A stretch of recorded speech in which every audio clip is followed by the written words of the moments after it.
Баршаңызға сәлем. Сіздермен бірге 4 айлық нәрестенің физиологиясы мен даму туралы білетін боламыз. 1 жасқа дейінгі бала күн санап өседі. Барлық дене мүшесі, сонымен қатар ақыл-ойы, іс-қимылдары да күн санап жетіле береді.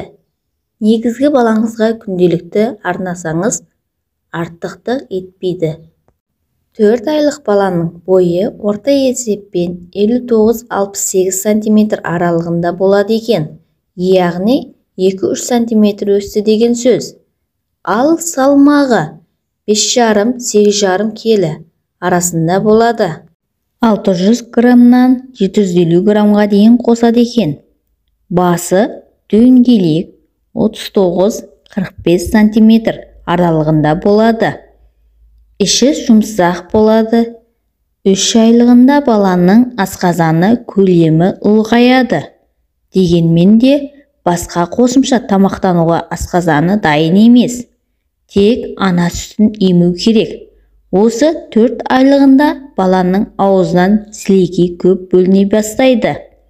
Кейбір ата-аналар баламның аузынан су көп ағатын болып жүр, ол неліктен деп сұрап жатады.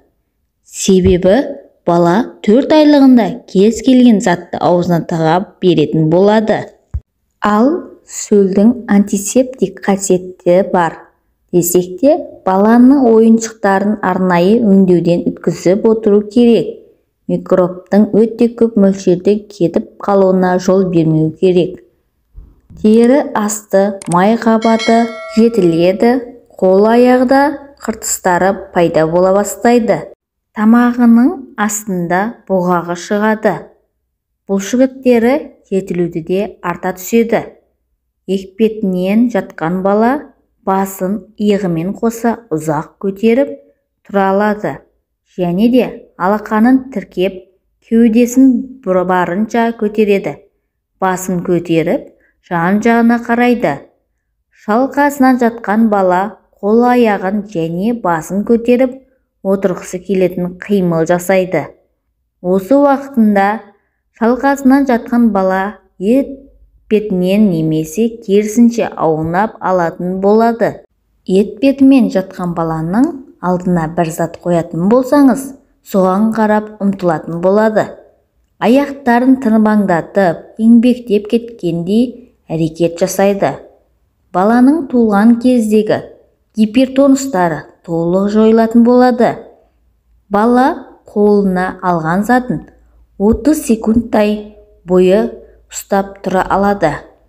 Баланы бұрынғыдай сұрағанша емізу беру керек, және де есте сақтайтын жағдай түнгі ұйқысы мен күндізгі ұйқысын ауыстырып алмау керек. Яғни баламызды түнгі 11 мен таңертеңгі 6 аралығында көбірек емізгеніміз дұрыс.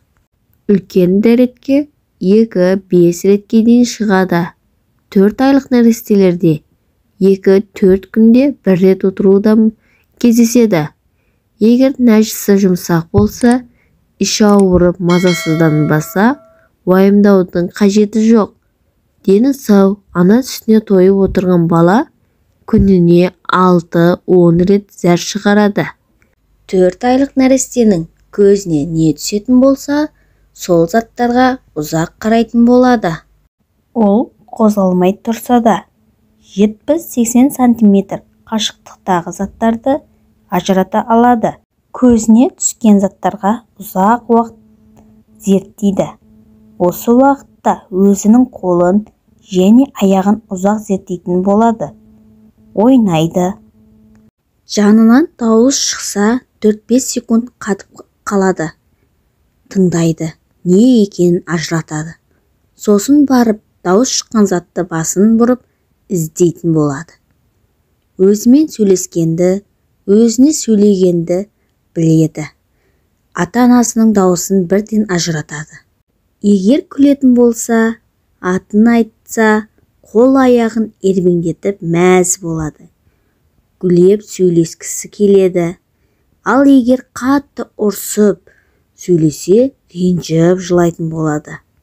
4 айлық баланың гу-гу деп айтуы ұзара түседі. Өзімен өзі гу деп ұзақ сөйлесіп жатады. Осы уақытта мә, ба, па деген сияқты екі әріпті қосып айтатын болады. Алғашқы сөздері: ұйқысы азая бастайды. Түнде 8-11 сағат ұйықтайтын болады. Ал күндіз 2-3 рет тамақтануға оянады. Ал күндіз 3-4 рет ұйықтайды. Екеуі ұзақ 1 сағат. Екеуі қысқа 20-30 минуттай. Қалған уақыттың барлығын дүние тануға арнайды.